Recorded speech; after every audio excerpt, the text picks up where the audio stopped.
Hey guys, we're here today to talk to you about the big chop. Um, we both did our big chop 2 years ago? three years ago. I did mine in the summer and she did hers in the fall. And basically, we're going to talk about our different experiences and expectations that came from having the big chop. So, how did you How did you feel when you were cutting off all your hair? Okay, so it was my first time. So, I was really scared. And the thing is, like, I'm not gonna say I had the longest hair ever, but, like, at some point I started, like, it was getting longer and everything, so I liked it, but then my hair was getting really bad, so I decided to cut it. I sat in that chair, like, I have a feeling like I was shaking. I was so scared. But, I mean, it turned out fine. I liked how it turned out, so. But you've done it twice. Like, would you consider this as a big chop? I mean, it's just this. Okay, yeah. During the first time I cut it was not as short, but like 2 months ago I cut my hair again, and like I cut the back and the sides. Like I got it tapered, and I've never gone this short, but I love it so much. So I mean, it's. Last November I cut my hair again. So like my fro was getting nice and big, and I was feeling it, and it was like not shoulder length, but it was like it was pretty big. And then I cut half of it off, more than half of it off, and I had like really short hair, and it was so short I could feel the cold. Wait, what? It was so short, um, but I really liked it too. So with short hair, it's like my hair took like 20 minutes to dry. Okay, maybe that's an exaggeration, but But like, it dries so fast, easy to wash, comb, everything. It's just. but at the same time, I want the big hair, you know. I remember like I was so excited to cut my hair like this new hairstyle, but then there's this one day before I could be able to tie my hair in a poof, but now because it's just the top part that's long, if I tie it, it looks awkward. So I can't never leave the house with my hair tied. It always has to, you know, my Same. afro. I'm getting back to the tie. I can tie everything back, but like it's a tiny poof, so I can't do it. Yeah. So like I'm really excited to get it back to the level where I can tie it back. But what were your expectations of becoming natural? It was, I don't know. At first, like when we did it, like around that time, not a lot of people did it, and I remember my mom, like the first time I cut it, it was all natural. My mom was like, "Oh, you like, did you comb your hair or like, you know?" And a lot of people, I remember this. I was seeing this guy, and then he came and he's like, I like your hair better when it's straight or braided. Like, you can imagine, but so a lot of people around me were not really used to it, but And at the same time, when you did it, you were still in Tanzania, yes. right? So everyone there, like their hair is permed and. Mm-hmm. And what about the access to products? Because I know in Africa we have access to like natural products straight from the earth, but we don't have like time to like it's hard to find natural hair products. I mean, there's this one store where it was. It was somewhere around like where I lived, and I mean that store was super expensive compared to the other stuff you get. But I mean, if you want to get like natural stuff, like you could go to the streets and get like shea butter, and like you could make your own. But at that time, I did not know how to and anything, so I just coconut oil was my best friend, and that was basically it. I feel like before before I cut my hair, my whole expectations of being natural were just so far off.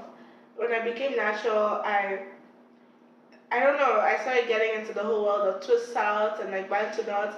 But at the same time, I'm like, this takes too long, so I'm not going to do it. So my hair was always just like a wash and go. Like I would wash it, put like my curl enhancing smoothie on it, and walk out. Yeah. But now I feel like now after all these like a few years, I know that if I want my curls to look like this, I'm gonna twist it. If I want it to look like that, I'm gonna bantu knot it. But like it took so much time. It still takes so much time to do my hair every single night. Okay, I don't do it every single night. I would like after every 2-3 days. It has to look a specific way for me. I cannot. Like, maybe if I have something that I don't really care about, I'll just like go out with like a day old hair. But if it's like an event, I need my hair to be twisted. I'm very obsessed. Also, my hair is at that awkward length where it's not long, it's not short, it's just there. So you have to do something. So it has to look nice, otherwise it's just like, what are you doing here? But do you think you'd ever perm your hair again? No. I mean, there's a lot of people that still perm their hair and they like having the straight hair and everything, but personally, natural hair there's just so much you can do with natural hair that you cannot do with permed hair. And then I don't know, it makes me feel there's this thing, like, you know, when you see someone else who has natural hair and you look at their hair, hey, your hair looks nice, what are you using, when did you go natural and stuff? It's like a sisterhood, right? Yeah. But with permed hair it's like just walk by. What about you? Would you ever? I don't know, cause like I remember a few months after going natural, I straightened my hair. It took months for my hair to come back into the natural curl pattern. Seriously? Yeah, and this was just a flat iron. So I'm like, obviously, even after you washed it? Like, yeah. Like I washed it and most of it was like back to its curls, right? But then the front was straight, like my edges were so straight. It was a mess. I had to like treat it. It was just a mess. But as far as perming goes, I don't think I want that look anymore. Because if I want straight hair, I could just iron it again. But I don't know. People who want to perm their hair, I'm like, yeah, it looks nice, and it's up to you what you want to do with your hair. Yeah. Because I feel that a lot of people, a lot of people with natural hair tend to look down on people with permed hair. I get you. And they're like, oh, why are you still perming your hair? You need to come back to being natural. But like, at the end of the day, it's a preference. I mean, honestly, it's up to you. If you want to perm your hair, go ahead. You want to be natural, go ahead. Yeah, it's all aesthetic preferences, right? But my main concern is that I don't like when people take permed hair and they're like, I'm perming my hair because it's easier to comb. Like, no. The thing about, maybe it's just my experiences, but permed hair is not, I mean, at first you'd be like, wow, my hair is so straight, but if I ever permed my hair and a little bit of water touched my hair, like my whole perm was like ruined. I had to either redo it or straighten it, and like it would get dry so fast, and then it was not. I mean, people have different textures of hair, but like natural hair, cause like you can finger comb your hair if you want it to be easy. Like if you want to comb it more easily, put water, put oil. Because people act like natural hair is such a bush. Yeah, like you can't comb it at all. It's actually, the thing is, the texture makes it look like it's so rough and hard, but it's actually, if you take care of your hair, it's actually so soft. Like you just put your fingers through it and like, you know. I know my mom called me like a while ago and she's like, oh, she was asking me if you're natural as well. Mm-hmm. And I'm like, yeah. And she's like, oh, so all of you girls are becoming natural now. And I'm like, yes, Mom, nobody wants your forehead to be burning. Like, that whole perming process. I mean, also it's like the way we grew up. Like, we both grew up in Africa, and like, I mean, you'd even see poor people and everything, like everyone's hair was permed, everyone had the straight hair, because I guess they felt like growing up, they were taught like, you know, straight hair, you look more professional, you look more beautiful and everything, so. Definitely, yeah. I guess, like, people are so used to it, so like I have a friend, and like her hair is permed, I don't think she's ever, like, I'm not saying she should go natural, but like her hair is always permed. She will not go a week without perming her hair. And it's like she's used to it. She grew up perming her hair. Everyone around her perms her hair, so, you know. Okay. I remember when I went back to Cameroon this summer, right? Mm-hmm. And I'm at the airport, and I see my aunt. She hasn't seen me in like 6 years. And my hair, it's like, I did twist outs, like my twist outs are old, but like they still look decent. And this woman, she hugs me, and then she's like, she looked at Jen. She was so scared. She's like, what's happening there? And I'm like, Auntie, it's my hair. And she just looked at it, and she turned away. Yeah, a lot of people, like, because, okay, maybe, again, this is just me, but like, for example, if I go to Guinea, right, you'll see like the mad people, you know, those crazy men that you see, they have their weird afros, but that's different because they just don't do shit to it. They wake up, walk away, and everything. So like, there's this thing that people would be like, oh no, when your hair is all natural, you look like those mad men. But I actually did something for it to look this way. It's not like I just rolled out of bed. Mm-hmm. I think a lot of people don't understand the amount of work that goes into it. I don't know. Yeah, they probably don't. Because yeah, a lot. Mm-hmm. Before I became natural, I had no idea that. First of all, I'm a bit ashamed to say this, but I didn't know that you had to have natural hair to have an afro. Do you know what I mean? Yeah, I do. Okay. I had no knowledge of natural hair. Like, I don't remember the first time I permed my hair just because I was so young and I was always perming my hair. Mm-hmm. And all my memories of me, I've had straight hair. Like, the perm didn't really work out because after 2 days it was back to poofy. But it was not. Yeah, exactly. It wasn't natural. But then when I became natural, I started to realize that when you're natural, you have to put that much energy into your hair. It's not just like shampoo and condition. No, you have to like follow. Like, I know some people follow schedules, like there's the LOC schedule. I'm not. It's lotion, oil, condition, I think. Wouldn't it be the other? I don't know. Okay. And then people like pre-shampoo, shampoo, condition. There's just so many steps. I mean, I don't do all of that because I'm lazy, but I had no idea that taking care of your hair was this time consuming.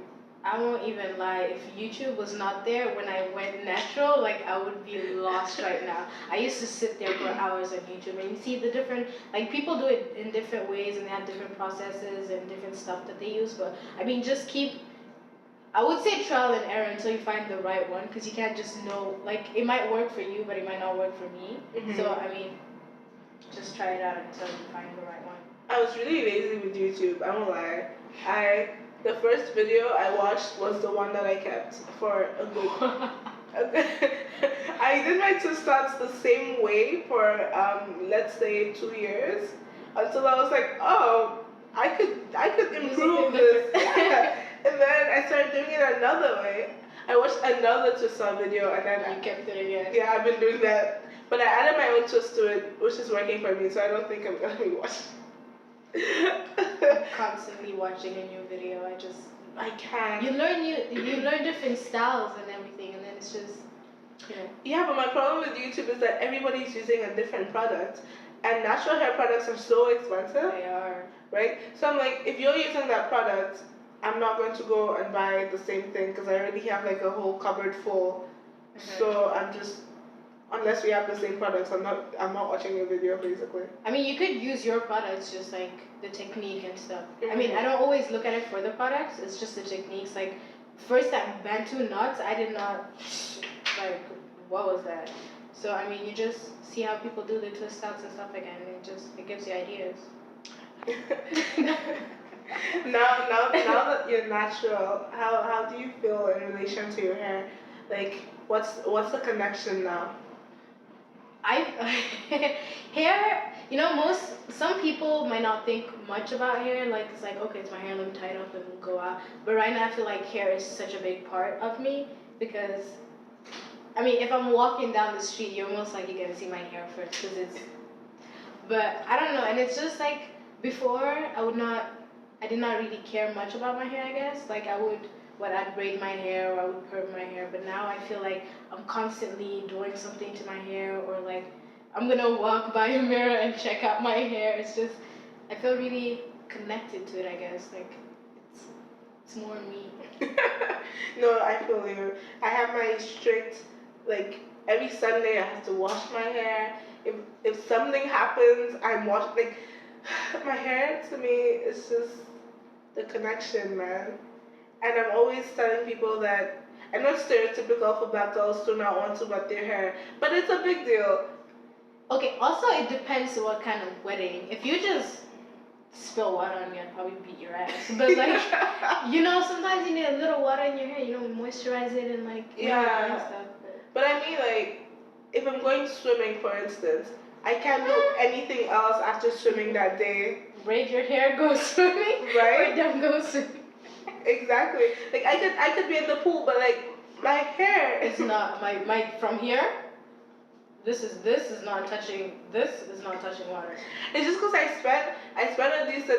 spent a good amount of time, like 45 minutes to an hour every single night twisting my hair.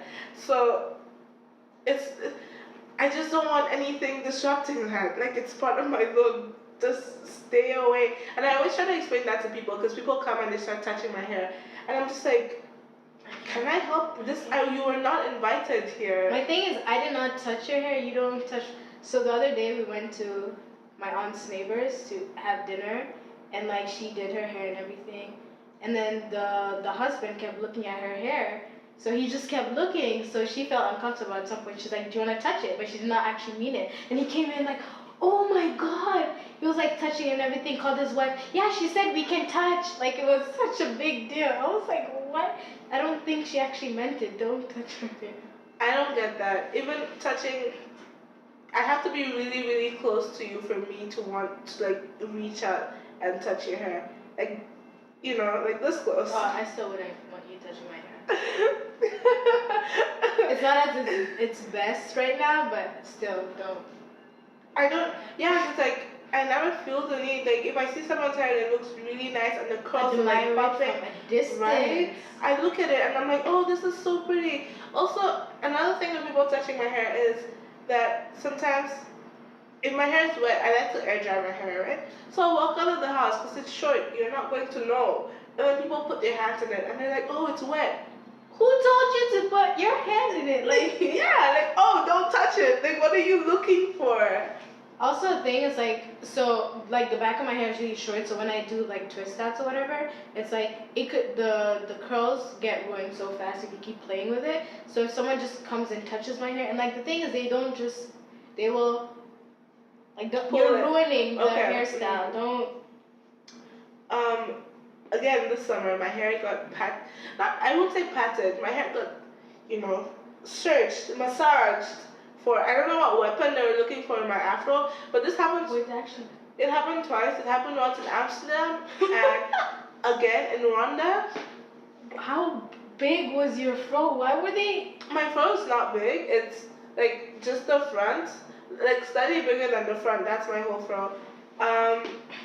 So the first time it happened in Amsterdam, the lady. Did she ask first, or she just? No, I was standing and she was like patting me down, and then she put her hands and then she started massaging. I would have been so offended. I would have been like, no offense. I would have been like, do you also do this to like the Caucasian people and like the Indians? Like, I was so shocked. When she finished, I just looked at her, and she looked at like she felt it. I stared at her for a good minute, and I had no words. Like, why didn't she ask? But what am I hiding in my hair? If I went through the metal detector and nothing, what? That's it. So what products do you use on your hair now? I recently started this new product. It's called Cantu Butters. Yeah. So it's really good for like enhancing your curls and everything. So whenever I wash my hair, I like when it's still wet, I put some in and then I do my twist outs and go to bed. But that's all you use? Oh no, I also use Sheer Moisture, okay. the leave-in conditioner. Okay. So what do you use? I use Shea Moisture. I used to use the curl enhancing smoothie, but like it was too expensive. Shea is expensive too here. Yeah, exactly. So I got Eco Styler, and that's what I use for my twist outs. And my edges. Clip that. You know. But yeah, because it's much cheaper. Like I said, like because I'm lazy with watching the whole hair tutorials, and I'm also lazy with experimenting because it's like time and money, and you have to like watch the changes, and I don't have energy for that. So I found Shea Moisture when I just became natural, and that's what I've been using for all this time. But I recently. See, this is how you don't know if there's anything better. Oh well, you know. My main concern is that I'm gonna go out, buy something for like $20, cause Canada. I'm gonna buy something, and I'm not going to like it, then what do I do? No, but no. The thing is like get some like other people that that use like a different product. Ask them if you could like use it, and then just like, hey, can I try this out? Do you want to try out mine or whatever? Just like, I mean, you'll find ways. Or sample. No, people they don't do samples. They should. They should do samples for natural hair because there's way too many products. Because I know I got Cantu from a Cantu coconut styling thing from my cousin because she used to use it on her kid, but she doesn't like it anymore. So I have a whole thing of Cantu and I'm so happy because I was not going to pay for it. But like a few months ago, I went to a salon to just to have like just to talk about my hair, and they tried on something on it and it looked so good. My hair, the curls are amazing, but they did it on one hair. And when I say one hair, I mean this woman took one strand of my hair, put water, put the thing, and looked at the curls, and she's like, okay, bye. So I'm not gonna spend money. But you didn't pay, right? No, okay, it was a free consultation. Okay. But like, I'm not about to pay for a product when I only saw it on a tiny, very, very, very tiny piece of my hair. Oh, when I cut my hair, so they're like, okay, so they cut their hair, they're like, trying to stand or whatever. I'm like, let's just do a wash and go. I don't know what he put in my hair, and like that's where I messed up. I should have gotten the name and everything. It was like some mousse type of thing, like it looked like foam, and then the curls that, oh my god. So you never got the name? No. Can you call them? Hi, remember I was here like 3 months ago? You know that foam you used on my hair? I would do that. I would do that. I'll send them a text. Yeah, no, save us. You need to help us. It was really, but if it's expensive, then can't do butters. Do you see yourself cutting your hair again when it grows out? Oh, I will. I feel not that the way top too. part, but like Okay. Mm-hmm. Yeah, because every few months I feel like I cut my hair, like I cut at least half of my hair off, and then I start getting mad because it never grows. But then I cut it again. But it's kind of hard because sometimes you want long hair, but then you also really like how it looks short, and then you don't want to be in that awkward stage of it's not long and short, so whether you should let it grow or cut it. Anyway, so that's all we have to say about our hair journey, and we'll see where we go from here. Because I know I'm gonna be cutting mine in like 2 months again, because that's what I do. I'll probably do the same. Bye, guys.